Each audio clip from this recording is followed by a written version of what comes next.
This is the Shanice Lewis Show, the number one podcast for plus-size women. With your host, the queen of curvy conversation, Shanice Lewis.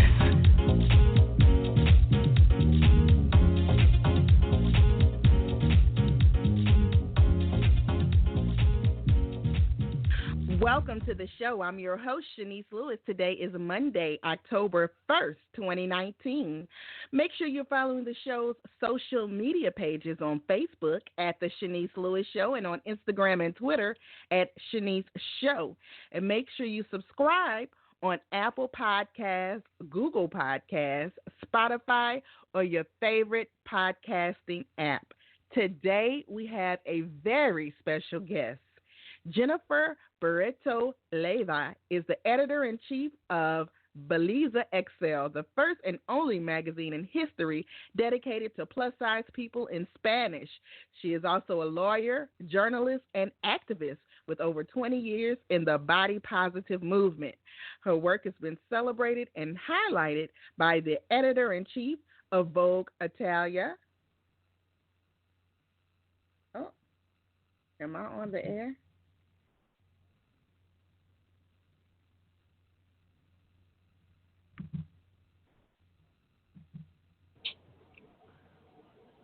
Could you hear me saying your intro? Yeah. I hear it perfectly. Okay. What's going on today? So anyway, as I was saying, she has been featured on Vogue Italian, Cosmopolitan, Ravishly Magazine, Marie Claire Magazine, and seen on Univision. And most recently was featured on Oprah Magazine as a Latina influencer to be inspired by. And she is nominated as Journalist of the Year for the inaugural Full Figured Industry Awards happening November 2nd in New York City. Let's welcome Jennifer to the show. Hi, Jennifer. Hello. How are you doing? Thank you for the invitation. I'm very happy to be here.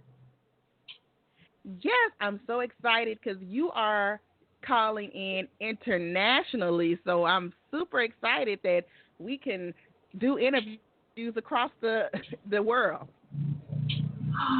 Yeah, we almost didn't make it, right? Yes. So tell me how it is growing up in Venezuela. Is that where you grew up? And tell me how it was there as a plus-size girl.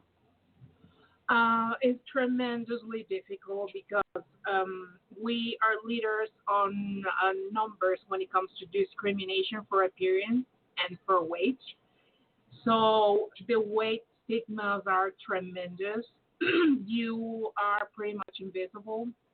You have no right to exist as a human being.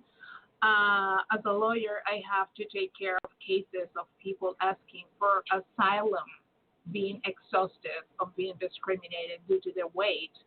So you can imagine how difficult it is to live here. People here is obsessed with one type of beauty, that kind of beauty that comes from beauty pageants. So if you do not belong to that particular stereotype, you are pretty much invisible. So it's difficult to be proven all the time that you're worthy, that you deserve respect, that you are just another human being in society. It's very difficult and painful. At the end of the day, you end up exhausted. And you started plus-size modeling and doing body positive things in the 90s. So how did you get started in the 90s when it wasn't a lot of things happening then? I started about 26 years ago. The first column that speak about all the plus size issues. I was invited to a TV show, and the host told me that for her, it wasn't possible to see plus size women in a fashion show. And back in the day, I remember Emmy was on Entertainment Television hosting a fashion show, and she already were in campaign, And all our role models were already all over the world doing things, and I knew that she was wrong. So I asked her for an opportunity to do my very own fashion show on her TV show, and I had to prepare myself as a model. I remember I modeled my own closet because there even now there is not such a thing as a store dedicated to fashion, to plus size fashion here. So she says, "Okay, I'm going to give you the opportunity." And uh, they thought in this moment that they will be making fun of me, and I didn't give them the chance to make fun of me. And from that moment on, I took it very serious and I started to apply to castings. I remember one Vogue teach me exactly how to apply to a casting because I clearly messed up the first time because I was a newbie back in the day. And I remember my first gig was in Washington, D.C. The director of this organization was asking for a black girl and a Latina girl to put it on a poster in Washington, D.C. And we made it there, and I was like very excited for the both of us. I come from a biracial family, and I mean, every success for the black community is a success for me as well. And I was really happy. I was like, now we're represented finally, and that was the very beginning for me. And I mean, it was difficult. People think that back in the day there was no such a thing as internet or social media. Now it's very easy to have a career, and it was very difficult. And we can talk about like for years about that because we experienced the whole process. So it's very interesting. So, did you ever live in the United States ever, or you always did you fly back and forth here to do things sometimes? Yeah, I do. I do fly back and forth. Now I have family in the United States. My sister's there, her boyfriend, and my her baby boy that actually was born yesterday. So now I'm an auntie. I'm very happy. And now I have family there, but I currently live here for the moment. But it's expensive to travel back and forth all the time, right? Yeah, it's very expensive. I was actually considering to stay in the United States back in February, the last time I've traveled. But due to the situation with the current administration, I was very hesitant to stay there or not. So I'd rather to Mhm. return and be safe over here despite our situation. So um, but I always say that I'm here for the moment because you never know what the future has for you. Right. So, do you think the plus size women are more accepted in the U.S. than other countries around the world? Oh, indeed, very, very much. The market is open. You guys have choices. You guys have like expos and stores. You guys have spaces on the media. We do not have that. If by any chance you need to go to a mall and buy whatever, a t-shirt, whatever, you just do not have that option. We have to struggle with the stigma of uh, between the fetishists and the people making fun of us. It's absolutely horrific the way we're being harassed over here. There is an issue to talk about this on a daily basis. I'm telling you, I have to block I don't know, one, two people on a daily basis on my social media because they come to assault me because it's the way it is. And people telling me, you have to lose weight, you are too fat, you are unhealthy, and blah, blah, blah. And that is not okay. The way we are harassed over here is just horrific. things are dramatically different in the United States, luckily. So you've been able to accomplish a lot of things, though. You've been able to be on television and radio. How were you able to break through to do those type of things where you live? It's been funny. Since I've traveled from a very early age, I think that I'm pretty much one of those people that are citizens of the world. So if you see me and you see someone from my country, you will notice two different cultures.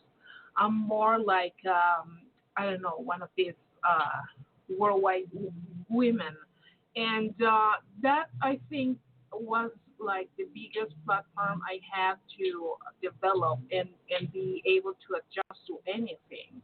I'm still in denial that I do half of the things that is on the list of my achievements. I'm not supposed to be here. I'm not supposed to be successful. I'm not supposed to be in the media or working in the media. According to the culture, I suppose I was destined to be a loser, and someone without a job, and I refuse to be all of that. I'm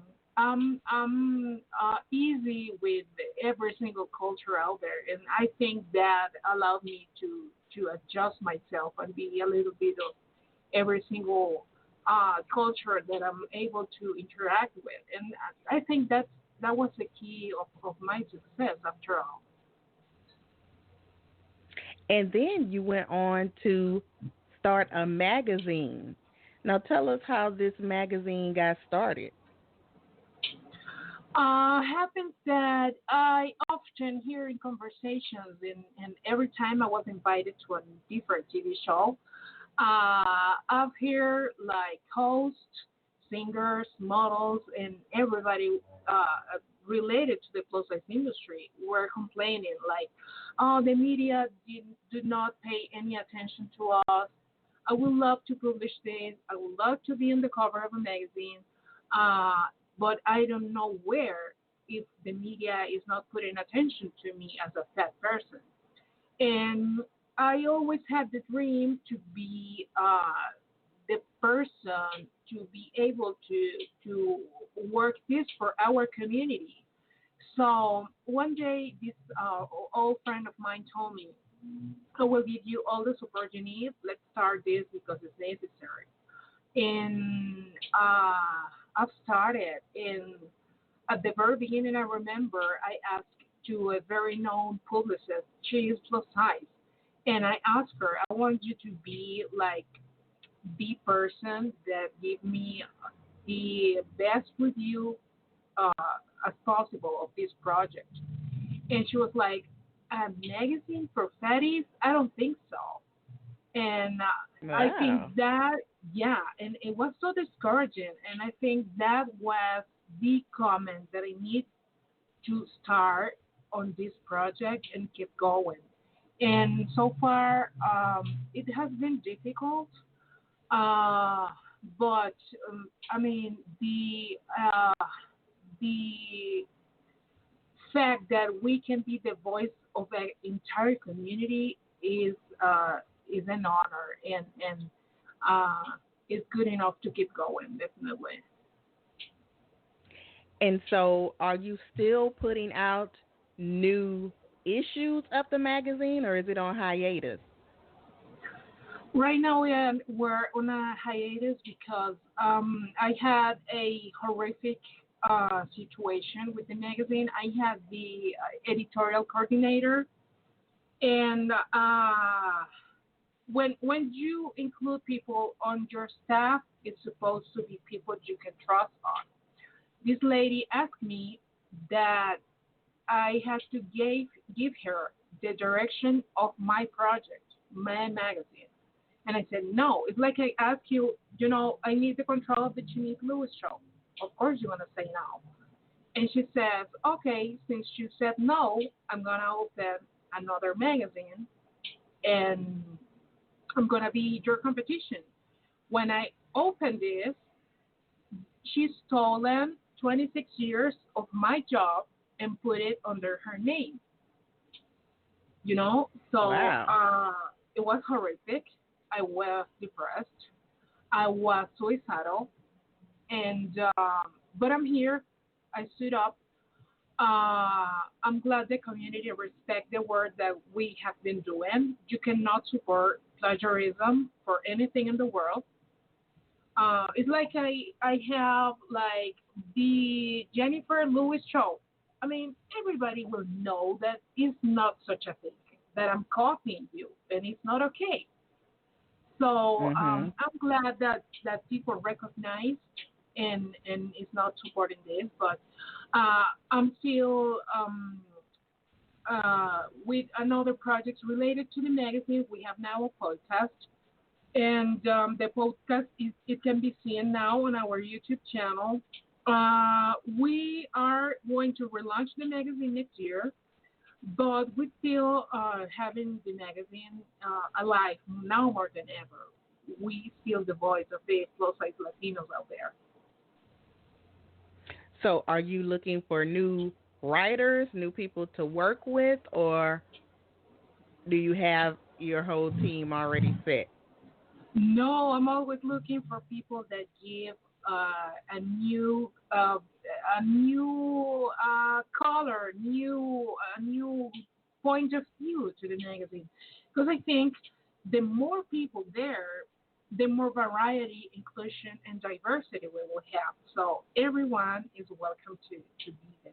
Anyone. And you also write for many other magazines. You are a journalist. So, tell us where we can find your latest articles.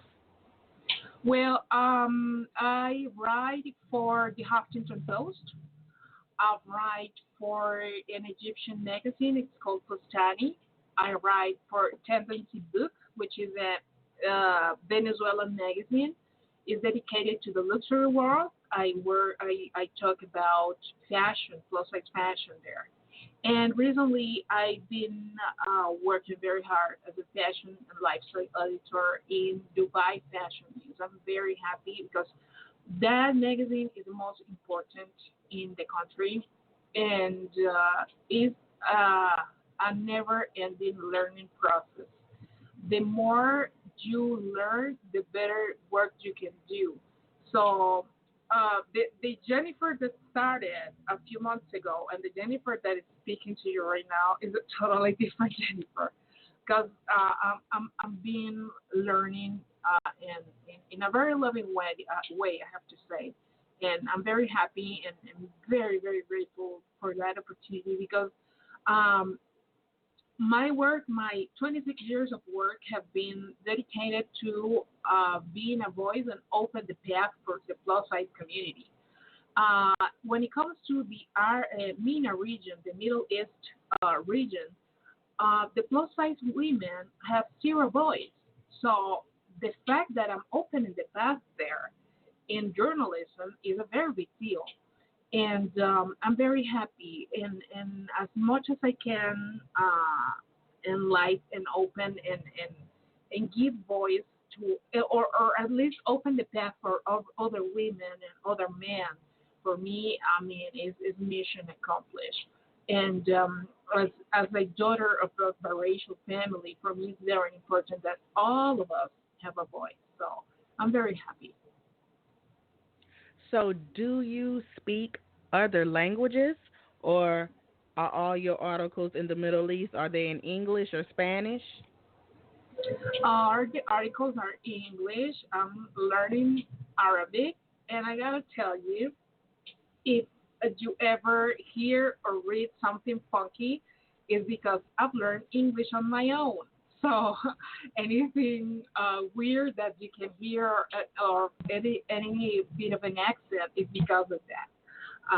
But I'm very proud of my job so far. Yeah. So, you didn't learn English in school? I had the basics like A, B, C, D, E, but the rest of it, I'm learning on my own.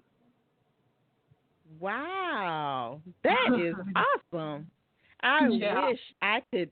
I wish I was able to do a interview in Spanish or interviews in Spanish. I wish I could. So I kudos to you for teaching yourself another language. Oh, thank you very much. And so your journalism is so good that you were nominated for Journalist of the Year at the Full Figure Industry Awards. Now, are you excited about that honor? I gotta tell you that when I saw I was nominated, I thought I was screaming because I mean I've heard about these awards, and a few years ago we had awards. The plus size industry had awards, but in British in England. And when I heard about this, I was like in denial. And I double checked, and my best friend told me it's real. You're nominated, and I was like, I cannot believe this. Uh, for me, being nominated with these two amazing women is enough award because never in a million years I thought I would be given a prize or something for my job. I did it just because I'm very passionate into this, and I always think that if you have a platform, use it wisely. And we are very lucky to be the voice of millions of women. So um, I'm very, very flattered. I'm very thankful with the organization.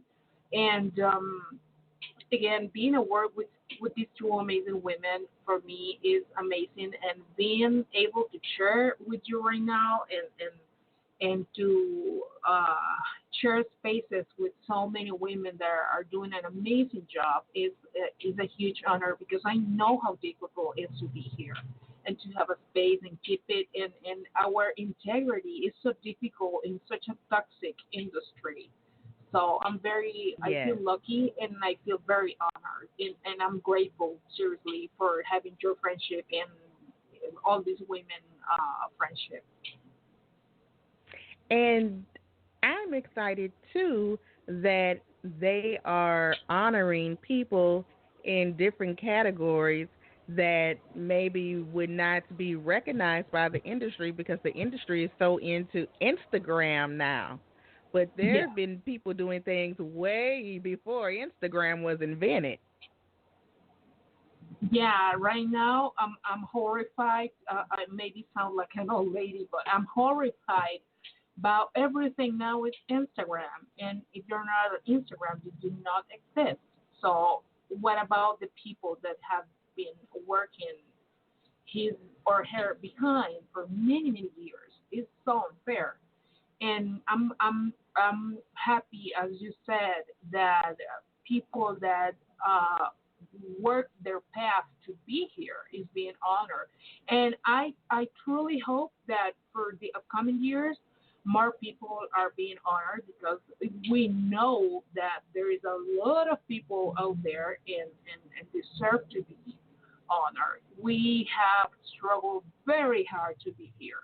And it bothers me when people say, oh, because plus size is on trend now. No, we're not on trend. We are people. We exist. We always have been here. So we are not on trend. Stop calling it like that. We have worked very hard to be here, and we deserve to be here. We deserve to be recognized. We deserve to have a space. We deserve respect among all of it. And besides this event, I read that you are the founder of Latino Plus Size Fashion Week. Now, is that something that's in the works? Yeah, it's something in the works because life over here in my country is extremely hectic. And when I started the idea about 4 years ago, it was a difficult time, and I was like, I'm going to put it on hold, but I'm going to work on that next year. Right now, I'm going to tell you I'm very happy because I'm shooting the very first documentary made to a plus size model in the world, and we have a few scenes to shoot yet, but it's almost done. I'm very happy. We're focused on that. So the producer and the director need to edit that later, but this year I think it's going to be the last project that I'll be working on. But the Latina Plus Size Fashion Week will be a reality next year, God willing. All right, so you are trying to launch a lot of things in 2020.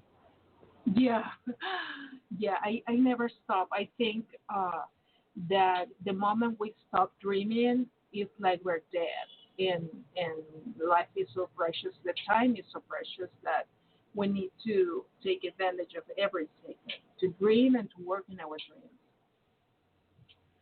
I agree.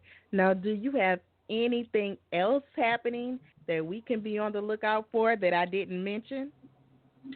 Well, now that you mention it, I'm working on a little project that I will be launching in a couple of weeks. It's called Conversations with Jen, and I will be talking with women on the industry, but not in the professional side. I will be talking with the personal experiences and showing that you can overcome the worst of the worst and still being a successful person. I hope I can help you there because we have a lot to share.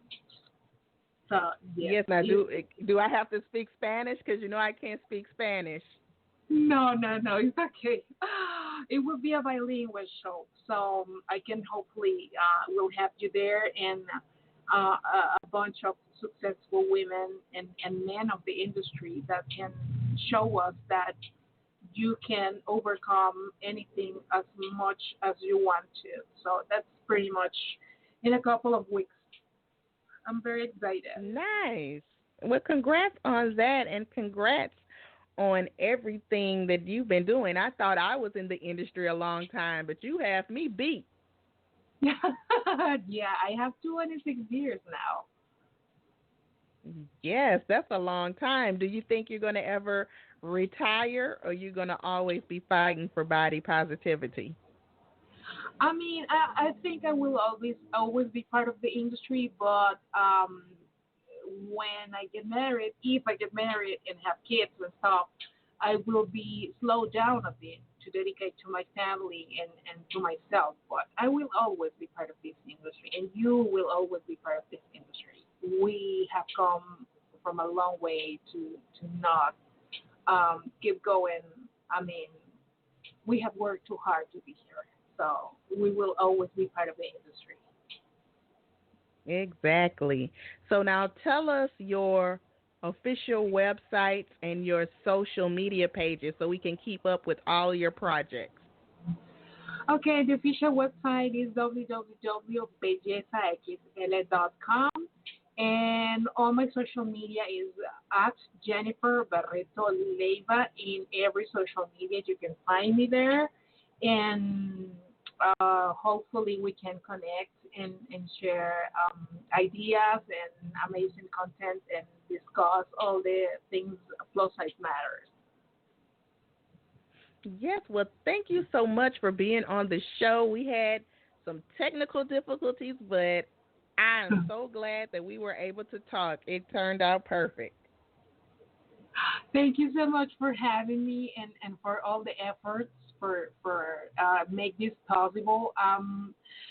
I gotta tell you that I always look your guests on the podcast and hear everything, and I was dreaming from a long time to be here. So my dream came true finally. Thank you so much for having me, and for all of you for listening to me. Bye bye. Bye bye. Enjoy the rest of your day. And thank you to my fabulous guest, Jennifer. Make sure you follow her on her social media pages and check out her podcast. I've been your host this evening, Shanice Lewis, and thank you always for tuning in and supporting. Until next time, keep thriving in your curves and be blessed. You've been listening to The Shanice Lewis Show. For more info about the show, visit ShaniceLewisShow.com.